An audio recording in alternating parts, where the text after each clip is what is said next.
Hi, everyone. This is acyuta-bhava from Nightlight Astrology, and today we're going to take a look at the astrology of November. So this is November of 2021, and gosh, can you believe we only have November and December left, and then we can start blaming 2021 for all of our problems? Yeah, but it has been a gnarly year. In 10 years of doing professional astrology, I don't remember a year that was as crazy, both astrologically and then in terms of how, so there's been years where I've been like, oh, it's going to be really wild, and maybe it is, but it never sort of it never goes way beyond what I thought or imagined as a possibility. Like everything up from 2010 to 2020 in my career, nothing has been like, oh wow, yeah, that totally matches. That's really interesting expression of the astrology and kind of in line with something I was anticipating. Not so for 2020. 2020 has been a huge curveball. I knew Saturn and Pluto was probably the Saturn Pluto conjunction was probably the most intense astrology that I would see in my professional astrology career to date. But I really wasn't prepared for what an intense year it would be, all around the world, with the environment, with politics, with the pandemic, with so many other things too. The widespread array of conspiracy theories and questions about truth and the media, and so, wow. And personally too, it was a huge year in a lot of ways. I don't share a lot of how the astrology impacts my own personal life, but during this year, as Saturn and Pluto were, that conjunction was exactly opposite to the Sun in my natal chart. Um, anyway, what a year! What a year! So we're coming down the home stretch of it, and I want to take a look at November today, but I wanted to pause and reflect on 2020 in general since we're coming towards the end of it. I figured why not take a minute and just sort of open the wow eyelids about it. All right. Well, here's the chart for the month, and we're going to go through the big transits of the month. Now, as always, I tell you guys every month that I pick the transits that I think are most important. Sometimes I miss one, or I don't think one is as important. I may not include it. If there's one that you are thinking is going to be a big deal that for whatever reason I don't cover, feel free to write something about it in the comments section. I love hearing all of your interpretations about what's going to happen, as well as your reflections and stories as the month goes on. So please feel free to interact in that way. All right, so let's begin by taking a look at what is happening on the first. The first of the month of November is toned by the exact square between Mercury and Saturn. Mercury retrograde in Libra and Saturn in Capricorn. Now, remember that Libra is a sign that generally is pretty favorable to Saturn because it is the sign of the balance and the sign of Saturn's exaltation. However, Mercury is in the superior square, overcoming Saturn. Where there is rigidity, where there are obstacles, or where there is entrenched or rigidified points of view, Mercury should be able to win things over or to present us with an alternative to something that we feel that we have been stuck with. And Mercury should be able to offer diplomacy, tact, peace, harmony, agreement, and may be the bearer of some good news, or may announce the finality of completion of something that we've been working through for a while. But also to come up with a new perspective, a new perception, a new way of doing things that will lead to greater peace and harmony, and may provide us with some key resolution or a sense of determination and being able to maturely handle something, to stay sober, mature, serious, and to find a peaceful, compromising, harmonious end. That's what I think that this is about. And it may not get there right away because Mercury has to station, which it will do, and turn direct on November 3rd. And then it has to go back through the square once more. So let's watch how that happens. So you're going to see Mercury will station by the 2nd, turn direct on the 3rd, basically, and then it will go back through the square on the 4th, the 5th, the 6th, right? Like that, about the 7th. So you could say that this square lasts the first 7 days of the month with Mercury turning direct in the meantime. Now, Mercury's backed up by a really good Venus right now. And so you're not looking at and in the superior square to Saturn. So whatever obstacle or calcified position that Saturn might put up, Mercury in Venus's sign, exalting Saturn, should be able to find a way of working around or working through, overcoming some kind of hardship. And I would see that happening during the first 7 days of the month. Though the first 3 or 4, don't be surprised if there is a little bit of a feeling of meeting some kind of obstacle or resistance or the cosmic red light or some kind of blockage. But I think by the 7th or 8th of the month should be able to overcome that and find the harmonious solution. So that's maybe one of the biggest transits of the month, really. But there's a few others too. No month leaves us with just one big transit, right? If we go forward, that's like the first 7 days of the month. If you go forward to the 9th, on this day, Venus is going to oppose Mars. And now we have this showdown that we've been waiting for since the new moon in Libra happened back in October. And the Venus had to pick up some dignity towards the end of October by moving back into Libra. And then Venus is now moving through this opposition with Mars. So you could think about it in terms of a battle of the sexes, men versus women.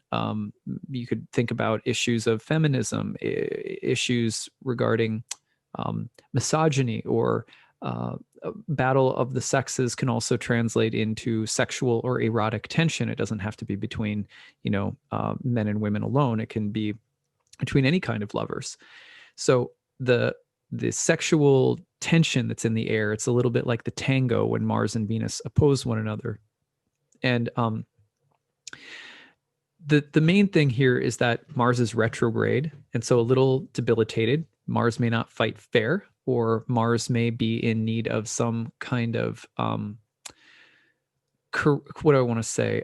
Adjustment of attitude, expectation, behavior. Mars might get checked a little bit by Venus. And I say this because once Venus moves past this exact opposition, Venus will be moving onto the side of the zodiac where Venus is now in the superior position relative to Mars. So this is a moment of Venusian overcoming at the beginning of the month. You've got a Mercury in Venus's sign overcoming calcified Saturn. You've got a showdown between Venus and Mars, with Venus overcoming Mars. And Venus is in the stronger position by virtue of being in her own dignity and not being retrograde like Mars is. But watch for this real tension, which can especially manifest in relationships in terms of difficulties or hostility, or trying to keep the peace, trying to find compromise, but also needing to take stock of individual needs or demands, or the will and the individual versus the need to make things peaceful, pleasant, and mutually beneficial. Those two principles are really duking it out around the 9th of the month. I do think Venus has the upper hand here, so I would guess that harmony will prevail. Now, when we go forward a little bit more to the 12th, this might actually be the biggest transit of the month. I'm just so, at this point, I'm just so sort of like, yeah, and then there's that, hand grenade of planets in Capricorn.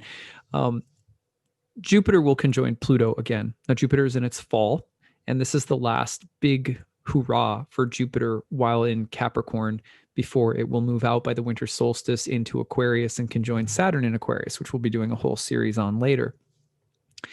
What does it mean, though, that a planet is about to go through a major catharsis, a death and rebirth scenario with Pluto, that things are about to be intensified, deepened, and sort of exploded all at once? And then Jupiter goes right out of Capricorn, leaves its fall, and picks up dignity into this pretty auspicious conjunction with Saturn. Well, whatever is about to happen is going to be a very powerful expression of the debility of Jupiter, meaning that for example, Jupiter is a planet of expansion. Malignant things that grow and become powerful and toxic and take over or consume somehow. Okay, so those things can be really amped up, especially about the middle of this month, November 12th in particular. You've got a new moon in Scorpio following this, by the way, on November 14th. Let's flash forward just a little bit so you can see this. So here's Jupiter and Pluto just separating as we have a new moon in Scorpio, Mars's sign. Mars, in the meantime, is stationing in the middle of the month and turning direct.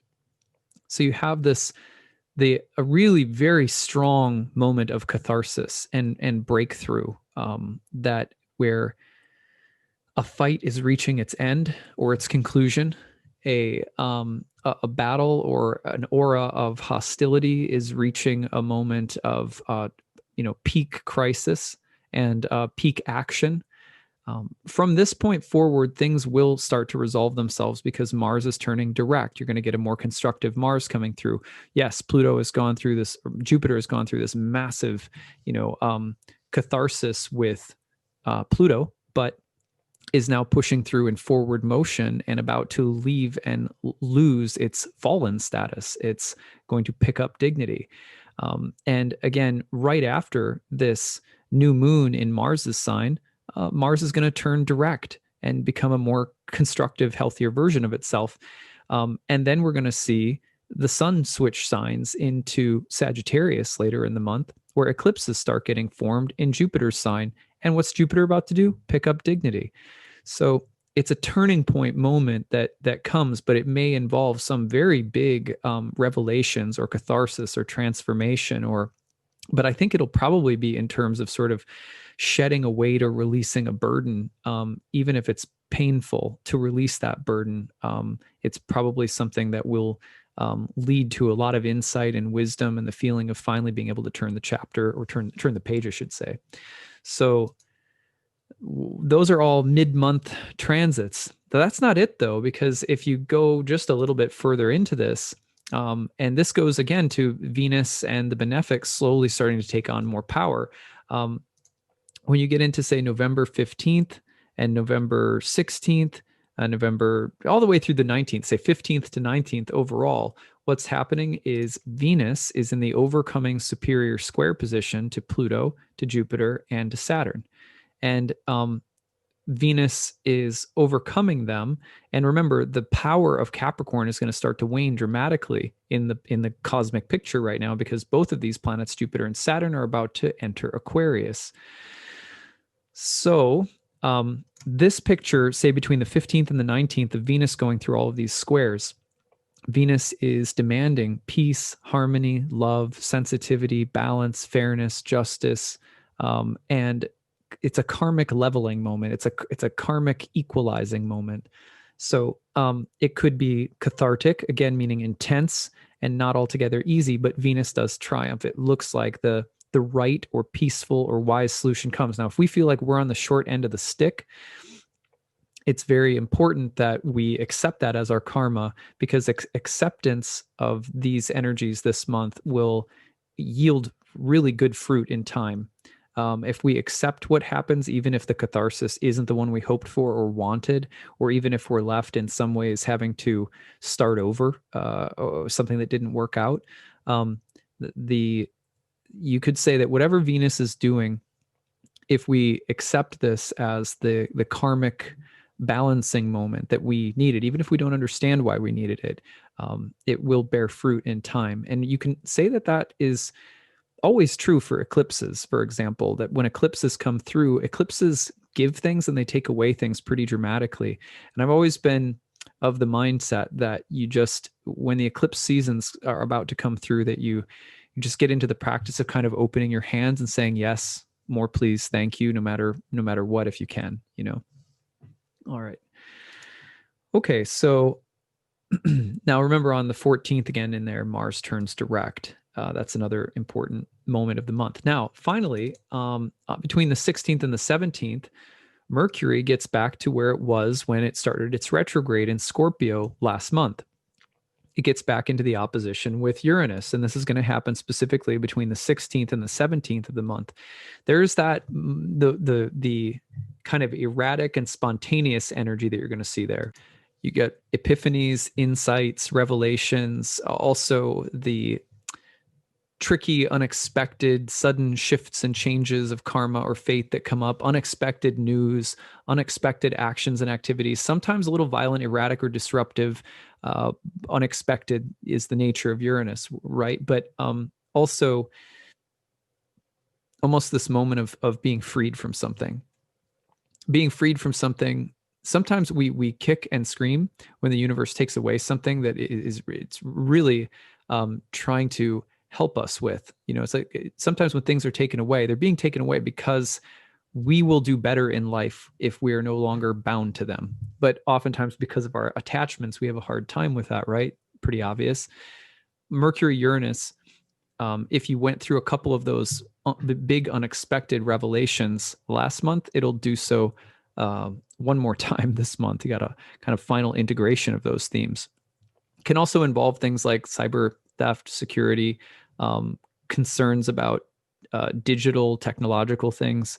So watch for that around the 16th and the 17th. Okay, now I was talking about eclipses. Watch what starts happening.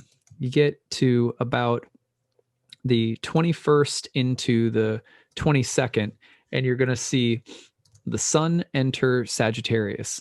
Now, this is a huge deal because we're going to now start focusing on our eclipses.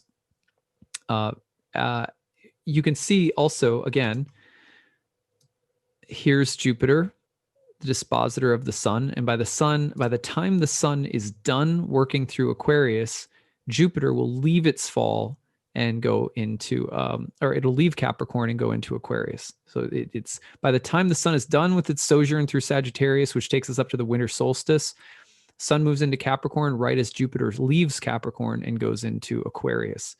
So you're going through one last round, you could say, of, what do I want to say? Reaping the karma of a fallen Jupiter. But it's improving by the end of it greatly. There's this big corner that we turn at the very end of the year here. And the eclipse that comes through is pretty monumental.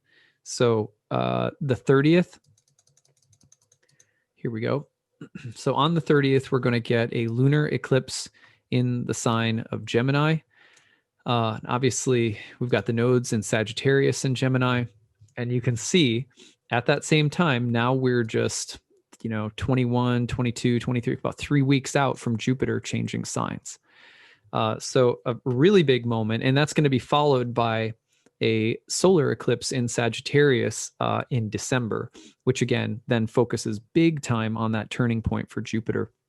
So the lunar eclipse in Gemini, look at the Gemini house in your chart. We'll be doing eclipse videos on this later, so I'm not going as in depth right now, but look at the Gemini house in your chart and think lunar eclipse, a door closing, something reaching completion or finality or resolution, something finally sort of loose ends being tied up and there being a sense of, okay, we're done with that now.